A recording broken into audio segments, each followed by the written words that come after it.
এই বর এসেছে, বর এসেছে, বর এসেছে। বলতে, বলতে সবাই গেটের কাছে চলে এসেছে। সম্পূর্ণ কমিউনিটি সেন্টার আলোয় ঝলমল করছে। বরের গাড়ি ৩ টা কিন্তু ৩ জন বর এক গাড়িতে। জান্নাত তরী, জিনিয়া সহ বউদের বাড়ির কয়েকজন এসেছে গেট ধরার জন্য। তরী এক সাইডে দাঁড়ালো, তুর্য জাহিদ চৌধুরীর কাছে। রাফিরা নামার আগে এই জয় নেমে আসে। পরনে কালো পাঞ্জাবি, সাদা পায়জামা। বাম হাতে ঘড়ি, পাঞ্জাবের ২ হাত গুটিয়ে রেখেছে। চুলগুলো সবসময়ের মতো জেল দিয়ে সেট করা। জয় সবার দিকে তাকিয়ে তরির দিকে নজর গেল। পরনে তার কালো শাড়ি, মাথায় হিজাব বাঁধা, হাতে গলায় হালকা গহনা দেখা যায়। খুব সিম্পল ভাবে পার্লার থেকে সেজেছে। জয়ের চোখ আটকে গেল। তার কাছে মনে হয় পৃথিবীর সবচেয়ে সুন্দর মেয়েটা তার বউ। তরি মাথা তুলে তাকাতে দুজনের চোখাচোখি হলো। তরি জয়ের দিকে তাকিয়ে কি আর বলবে নতুন করে, প্রশংসা করার মতো তার কাছে কিছু নেই। সে বরাবরই সুদর্শন পুরুষ। তরি চট করে চারপাশে তাকিয়ে দেখে মেয়েগুলো তাকিয়ে আছে তার পরের দিকে। না, এটা তো ঠিক না। ততক্ষণে রাফিরাও নেমে আসে। জয় একটু সরে গিয়ে তরির পাশে দাঁড়ায়, ফিতার ২ পাশে ২ জন। গেটের মধ্যে টাকা দিয়ে মিষ্টিমুখ করে ফিতা কেটে রাফিদেরকে ঢুকতে দেয়। জয় তরির একটা হাত চেপে ধরে। অনেকক্ষণ পর সে বউয়ের হাত ধরল। সবাই ভিতরে ঢুকলে জয় তরিকে নিয়ে গিয়ে কয়টা ফটোশুট করে। জয় এখনো তার ছেলে দেখা পায় নাই। বড়দের জন্য ৩টে আসন রাখা হয়েছে। জয় তরিকে নিয়ে যাবে ওদের সাথে ছবি ওঠার জন্য। এখন ছেলে নাই। ছেলেকে আবার আনতে গেল জাহিদ চৌধুরীর কাছে। তুর্যর পরনে কালো পাঞ্জাবি। জয় তরি রাফিদের কাছে গেলে রাফিরা উঠে দাঁড়ায়। ৩ জনকে শেরওয়ানিতে সুন্দর লাগছে। জয় দেখে তরি ওদের দিকে তাকিয়ে আছে। তা দেখে ফিসফিস করে বলে, ওদের দিকে কি দেখছো? তুমি শুধু আমার দিকে দেখবে। দেখতেছি কে কার থেকে বেশি সুন্দর, কিন্তু সেটা ধরতে পারলাম না। সবাই সুদর্শন পুরুষ। আপনি কিভাবে এদের খোঁজ পেলেন? জয় হেসে বলে, আমি সবসময় সুদর্শনকে বেছে নেই, বন্ধু হোক আর বউ হোক। থাকা প্রশংসা করা লাগবে না, সবাই জানে সেটা। জয় একটু শব্দ করে হেসে উঠল। তুর্যকে, রাফি, রাসেল, হৃদয় সবাই এক এক করে নিয়ে কয়েকটা করে ছবি উঠল। বাপের বন্ধুর বিয়ে খেতে এসেছে তুর্য। তাদের ছবি ওঠা শেষ হলে তরি আগে আগে নেমে আসে। জয় নেমে আসতে গেলে পিছন থেকে রাফি বলে, জয়, আমার একটা জিনিস নিয়ে খুব টেনশন হচ্ছে। কি জিনিস? ওই যে কবুল বলার পর বউ যে কান্না করে, তখন আমি যদি এই ভরা মজলিসে হেসে দেই। শোনার সাথে সাথে জয় শব্দ করে হেসে উঠল। সে আর রাফিকে কি বলবে? নিজেকে স্বাভাবিক করে বলে, মুখটা একটু বন্ধ রাখিস, হাসিস না, মান সম্মান থাকবে না। আর এখন হাসলে বাসরাতে তোর বউ অবস্থা খারাপ করবে। রাফি একটু ভেবে বলে, না ভাই, এটা বলিস না। ঠিক আছে, হাসবো না। আমার কতদিনের শখ বল, একটা বউ, বউ হবে, বাসর ঘর হবে। এসব পূরণ করতে চাইলে কষ্ট করে হাসিটা চেপে রাখিস। আচ্ছা, ঠিক আছে। কিছুক্ষণের মধ্যে তাদের বিয়ে সব নিয়মকানুন মেনে বিয়ে পড়ানো শুরু হয়। এক এক করে সবাই কবুল বলে। ৩ জনেই তাদের পছন্দ মতো জীবনসঙ্গিনী বেছে নিয়েছে। পছন্দ মতো জীবনসঙ্গিনী হলে আমরা তাকে পূর্ণতা বলি। তারা কমিউনিটি সেন্টারে থাকবে, বাদবাকি সবাই চলে যাবে। জয়তরী এখানে থাকবে। এখানে বাসরঘর সাজানো হয়েছে।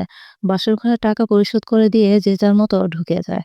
জয়ের রুমটার চাবি জয়ের কাছে ছিল না। রাফি বলছে তারা বাসরঘরে ঢোকার পর জয়কে কাউন্টার থেকে চাবি দিয়ে যাবে। জয় তরী বাবুকে নিয়ে দরজার কাছে দাঁড়িয়ে থাকলে কিছুক্ষণের মধ্যে একটা লোক চাবি দিয়ে যায়। জয় লক খুলে ভিতরে ঢুকে অবাক হয়ে যায়। পুরো রুম সাজানো, গোলাপ আর ক্যান্ডেল দিয়ে। তরিও ভীষণ অবাক হয়। তুর্যও ঘুম এসেছে। তাকে শোয়ার জন্য বালিশ ঠিক করে দিলে জয় শোয়ায় দেয়। তরি চারপাশে দেখে বলে, এসবের মানে কি? ওদের তরফ থেকে আমাদের জন্য গিফট এটা। ওরা বাসর করবে, আমরা কি বসে বসে থাকবো? তরি নিজের কাপড় বের করতে করতে বলে, বসে থাকবো কি জন্য? আমরা শুয়ে পড়বো। জয়তরী সামনে গিয়ে বলে, ওরা এত কষ্ট করে আমাদের জন্য সারপ্রাইজ রেখেছে, যদি সেটা ঠিক মতো প্যাকেট না খুলি তাহলে কেমন দেখায়? জয়ের শেষের কথায় তরি বড় বড় চোখ করে তাকায়। তা দেখে জয় আমতা আমতা করে বলে, ওভাবে তাকাও না। কেউ কিছু দিলে তার সম্মান রাখতে হয়। আমি কি দিতে না করছি? একা একাই তার সম্মান দেন। একা একাই সম্মান দিলে মানুষ বিয়ে করে কি জন্য? বাবুর জন্য। দুজন মিলে সম্মান দেওয়ার পর বাবু এসেছে। একাই সম্মান দিলে আসতো না। তোর এবার একটু রেগে গেলা। বলে, কালকে মসজিদে গিয়ে কিছু টাকা দান করে আসবো, যাতে আপনার এই ঠোঁট কাটা মুখটা বন্ধ হয়। তরি যেতে ধরলে জয় হঠাৎ তার হাতটা টেনে ধরে নিজের মুখোমুখি এনে দাঁড় করায়। কয়েক সেকেন্ডের ব্যবধানে তরির ঠোঁটজোড়া জয়ের দখলে চলে আসে। নীরবতার মাঝে তাদের উষ্ণ স্পর্শে জন্ম নেয় নতুন অনুভূতি। আর সে শান্ত মুহূর্তে এই রাতটা হয়ে ওঠে স্নিগ্ধ ও স্মরণীয়। জয় সকাল উঠে গোসল করে টি শার্ট প্যান্ট পরে বেরিয়েছে যে কমিউনিটি সেন্টারে চারপাশ দেখবে। সে দরজা খুলে বাইরে বেরিয়ে আসে। রুমের সামনেই সুইমিং পুল, তার পাশে গোল টেবিল চেয়ার রাখা। সেখানে বসে আছে ৩টা ছেলে, পরনে তাদের শেরওয়ানি। জয় দেখে ব্রু কুঁচকে গেল। এরা তো তার বন্ধু, কিন্তু গায়ে এখনো শেরওয়ানি কির জন্য? তখনই জয়ের ঠোঁটে একটা বাঁকা হাসির দেখা মেলে। ওদের কাছে গিয়ে বলে, কি রে তোরা এত সকালে এখানে? আর কালকের পোশাকে এখনো আছিস? ৩ জনের তার পা থেকে মাথা পর্যন্ত লক্ষ্য করে রাসেল বলে, তুই কি সকালে গোসল করেছিস? জয় লজ্জা ভাব নিয়ে বলে, যা দুষ্ট, এরা কেউ জিজ্ঞাসা করে? তোদেরও তো সকালে গোসল করার ব্যবস্থা হয়ে গেছে এখন। তোরা যেটা ভাবছিস সেটার জন্য আমি গোসল করিনি। শরীরটা ভালো লাগছে না। এজন্য সকালে গোসল করে নিলাম। তোদের কি হলো বল সেটা?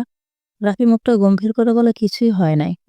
জয় অবাক হয়ে বলে, "কেন তোদের কোনো সমস্যা? আগে তো বলিসনি হারবাল খেতে হবে। আমি নিয়ে আসার ব্যবস্থা করি। তোরা মান-সম্মান খাস না।" এদের পাশ থেকে বলে, "মান-সম্মানের গুষ্টি মারি। আমরা ৩ জন কালকে মরার ঘুম দিয়ে দিয়েছিলাম।" রাফি বলে, "আমরা ৩ জন একসাথে কিভাবে ঘুমাতে পারি? একজন হলে সেটা ঠিক আছে। রুমে দুধ ছিল ২ জনের, একজন খায় নাই।" পাশ থেকে রাসেল হৃদয় বলে, "আমরাও খাই নাই।" তা শুনে জয় হেসে বলে, "কি জন্য খাও নাই? তোরা আমার বাসর রাতে যেটা করছিস সেই ভয়ে।" রাফি বলে, "আমরা ২ জনকেই খাওয়াইছি। ২ জন ঘুমিয়ে পড়ছে, ঝামেলা শেষ। আর আমাদের বেলায় কি হলো? একজন ঘুম আরেকজন বসেছিল। তখনই তরী আসে তুর্যকে নিয়ে জয়কে দিতে। তরী অবশ্য অবাক হয়। এদিকে তাকিয়ে এখনো শেরওয়ানি পরে আছে। কিছু না বলে বাবুকে দিয়ে সে চলে যায়। পেছন থেকে রাবিয়া ভ্রু কুঁচকে তাকায়। তরীর চুল লম্বা হওয়ার কারণে কোমর ছেড়ে গেছে। ওড়না দিয়ে ঢাকা সম্ভব না। চুলগুলো সব ভেজা, ছেড়ে দেওয়া।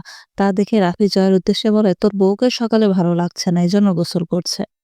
জয় হেসে ওঠে। সে না বলছিল যাতে এদের কষ্ট একটু কম হয়, কিন্তু তরি যে চুল ছেড়ে আসবে সেটা ভেবে নাই। রাফিদের বুঝতে বাকি রইল না তাদের ঘুমের পেছনে জয়ের হাত আছে। জয় উঠে দাঁড়ায়, বাবুকে কয়েকটা চুমু দিয়ে রুমের দিকে যেতে যেতে বলে, "অনুষ্ঠান শেষের পর তোরা যখন ঘরে ঢুকবি তার আগে আগে যে আমরা শরবত খাওয়াইলাম মনে আছে? আপনাদের কথা দিয়েছিলাম গল্পটা দিব, তাই অনেক রাত হলেও গল্পটা আপনাদের দিলাম। আশা করছি আপনাদের ভালো লাগছে। আর একটু একটু শেয়ার করেন, শুধু দেখলেই কি হবে?"